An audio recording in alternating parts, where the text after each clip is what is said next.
સુરેન્દ્રનગર જિલ્લાના મૂળી તાલુકાના ગઢાદ ગામે ખેડૂત નેતા રાજુભાઈ કરપડાની વિશાળ કિસાન ક્રાંતિ સભા યોજાઈ હતી। આ સભામાં મોટી સંખ્યામાં ખેડૂતો અને ગ્રામજનો ઉપસ્થિત રહ્યા હતા। રાજુભાઈએ સભામાં આ મુજબ જણાવ્યું હતું। તો વાંધો રાજુ કરપડાને જ હોય જ્યાં સુધી અમારા ખેડૂતો જેલમાં હોય। વે આવો મિત્રો, આ યુવાન જીતુભાઈ છે, ગામ એનું હળદળ છે। હળદળની અંદર જ્યારે આખી ઘટના ઘટી ત્યારે આ જીતુભાઈ ને એના 15 થી 20 યુવાનોની ટીમ છે। મેં ત્યારે કહેલું કે હું પોલીસની સામે સરેન્ડર થઈ જાઉં છું। આજે આ બધી વાસ્તવિકતા બધી વાત એટલા માટે કરું છું કે ક્યાંક ને ક્યાંક જૂઠી અફવાઓ ફેલાવવામાં આવે છે તે લોકો સુધી વાત પહોંચે, ગુજરાતના ખેડૂતો સુધી, છેવાડાનો રહેલો નાગરિક છે એના સુધી સાચી વાત પહોંચાડવા માટે થઈને આ વાતને ઊંડાણપૂર્વક કરું છું। આ જીતુભાઈની 15-20 લોકોની ટીમ છે। જ્યારે ઘટના ઘટી અને આ ઘર્ષણની શરૂઆત થઈ અને ખબર પડી ગઈ ઘર્ષણની શરૂઆત થઈ છે, મેં એવું કીધું, મને આવીને કીધું ગોલી બાજુ પથ્થરમારો થાય છે, પોલીસ સાથે ઘર્ષણ થયું છે। અમે જ્યાં ઊભા હતા અહીંયાથી તો એ જગ્યા ઘણી દૂર હતી। મને કીધું કે મેં કીધું હું પોલીસ સામે વયો જાઉં, સરેન્ડર થઈ જાઉં છું।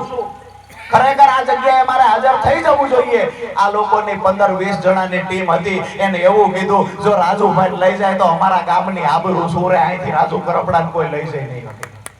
દોસ્તો, મને ઉપાડી જે રીતે એને વ્યવસ્થા કરીએ, મેં કહેલું જીતુભાઈ કહેલું હું હાજર થઈ જાઉં, વારંવાર કહેલું હાજર થઈ જાઉં।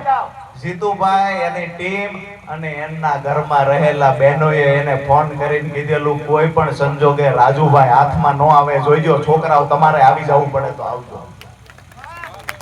દોસ્તો, આ વફાદારીની વાત છે, ખેડૂતના દીકરા તરીકે વફાદારીની વાત છે। રાજુભાઈ પાસેથી એને ગ્રાન્ટ નહોતી લેવાની, 2 રોડના કોન્ટ્રાક્ટ નહોતા રાખવાના।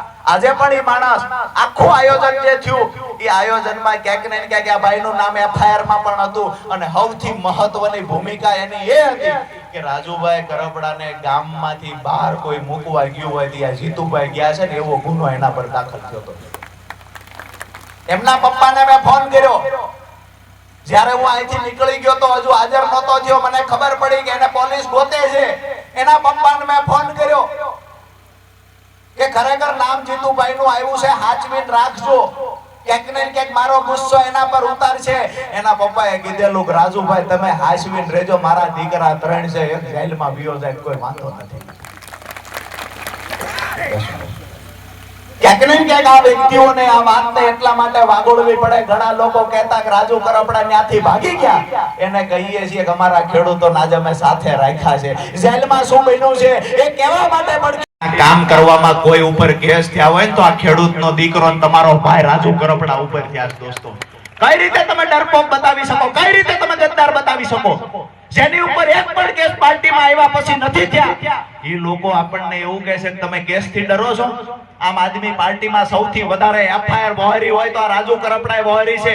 મેં એકવાર કીધું હોય હું આવીશ, મેં કીધું તું હું હળદળ આવીશ, 5-5 કિલોમીટર ચાલીને પણ હું હળદળ પહોંચ્યો છું। અને જે લોકો નહોતું આવવું, માત્ર ખેડૂતના નામે વાહિયાત વાતો કરવી હતી, એ લોકો વિડીયો બનાવીને હળદળથી દૂર રહ્યા હતા।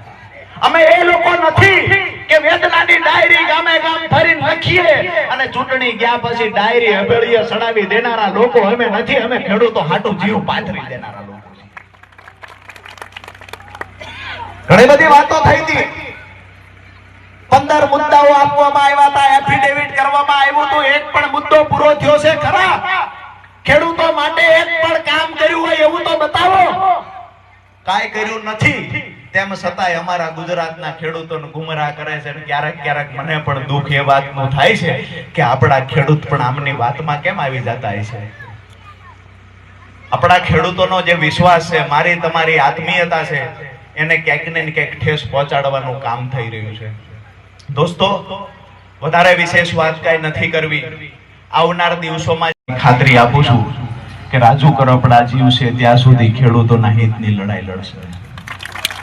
જ્યારે જ્યારે પણ ખેડૂતો પર આફત આવશે, હું કોઈ પણ પ્લેટફોર્મ પર હોય તમારા ભાઈને યાદ કરજો, તમારી વચ્ચે કાયમ આવીને ઊભો રહીશ ને એની ખાતરી આપું છું. 8 વર્ષ કામ કર્યું છે, હું એવું માનું છું કે ભગવાન જેટલું આયુષ્ય આપશે ત્યાં સુધી મારા ખેડૂતો માટે કામ કરતો રહીશ. અહીંયા આજના કાર્યક્રમમાં ગઢાદ ગામના જે ખેડૂતોએ વ્યવસ્થિત રીતે આયોજન કર્યું, બધાના માટે અહીંયા જમણવારની ખેડૂતોએ પોતે રસોઈ બનાવીને વ્યવસ્થા કરી. સરપંચ મહેન્દ્રસિંહ છે, એમનું પણ ખૂબ મોટું યોગદાન છે. મને આજ બપોરે જ જાણવા મળ્યું કે આ મંડપ જે ડેકોરેશન કર્યું છે, આ ખેડૂતોનો પ્રેમ જુઓ.